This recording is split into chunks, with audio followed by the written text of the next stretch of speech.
Hello everyone, আজকের আমি বানাবো পুডিং। আপনারা কারা পুডিং খেতে ভালোবাসেন আমার এই সম্পূর্ণ ভিডিওটা দেখতে থাকেন, তাহলে দেখতে পাবেন কত অল্প সময় এবং অল্প কিছু জিনিস দিয়ে কত সুন্দর পুডিং বানানো যায়।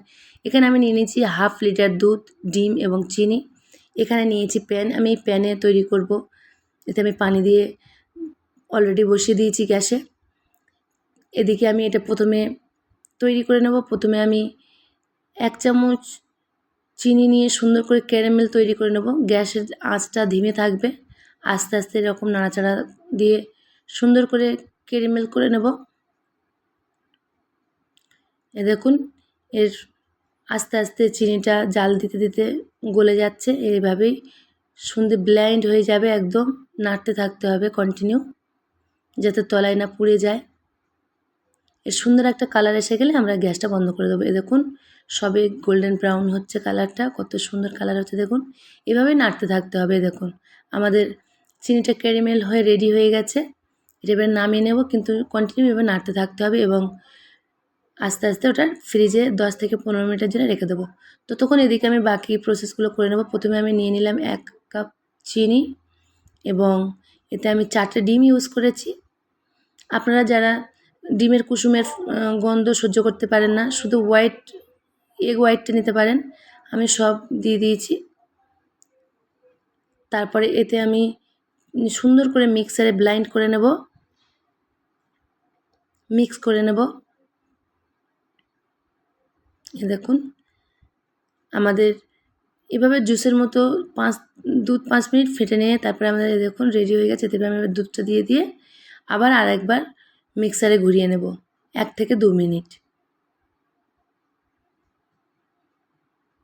এভাবে মিক্সারে ঘুরিয়ে নিলে অনেক সুন্দর একটা ঝাঁক এসে যায়, গেঁজা এসে যায়। তারপরে মনে করবেন যে আমাদের রেসিপিটা রেডি হয়ে গেছে। এ দেখুন, এবারে আমি এটা ঢেলে দেবো, একটা পাত্রে ঢেলে নেব, যেটা ক্যারামেল করে রেখেছিলাম। দেখুন ফ্রিজে রাখার পরে কত সুন্দর জমে গিয়েছে, একদম কত সুন্দর কালার হয়েছে দেখুন। এতে এবারে আস্তে আস্তে দুধটা ঢেলে দেবো।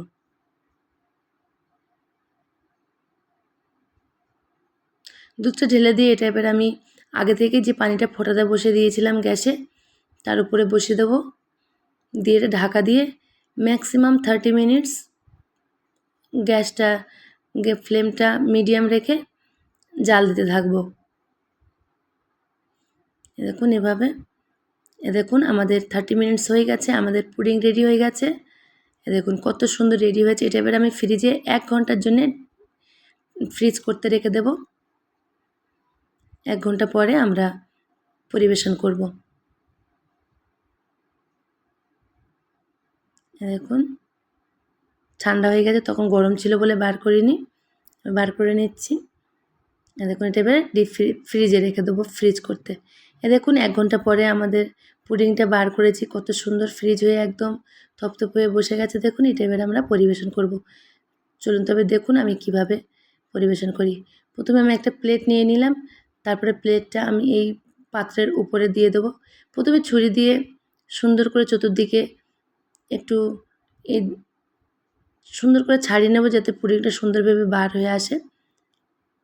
দেখুন এবারে আমি এটা পাল্টে নিয়ে আস্তে আস্তে বার করে নেব। বেশি জোর হাতে করলে কী হবে, ভেঙে যাবে। তবুও আমার ভয় হচ্ছে, আস্তে আস্তে চেষ্টা করছি। দেখুন আমাদের ফাইনাল লুক দেখুন পুডিংয়ের। দেখুন কত সুন্দর হয়েছে। দেখুন প্রফেশনালদের মতো চেষ্টা করেছি, অনেক পারফেক্ট হয়েছে, একদম অনেক সুন্দর হয়েছে। খেতেও কিন্তু অনেক ভালো। আমি প্রায় সময় এভাবেই বানিয়ে খাই। বাজারে কিনে খাওয়ার থেকে বাড়িতে এভাবে একটু চেষ্টা করলে অনেক ভালো হয়। আমার মনে হয় অনেক খেতেও ভালো লাগে এবং অর্গ্যানিক থাকে। দেখুন এটা আমি কেটে আপনাদের দেখাচ্ছি কেমন হয়েছে। আপনারা না হলে বুঝতে পারবেন না। দেখুন একদম পারফেক্ট সুন্দর বসেছে। হয়তো আমি অত সুন্দরভাবে ভিডিও করে দেখাতে পারছি না, কিন্তু অনেক সুন্দর হয়েছে। আপনারা বাড়িতে অবশ্যই ট্রাই করবেন। ভালো লাগলে একটা সুন্দর গঠনমূলক কমেন্ট করবেন।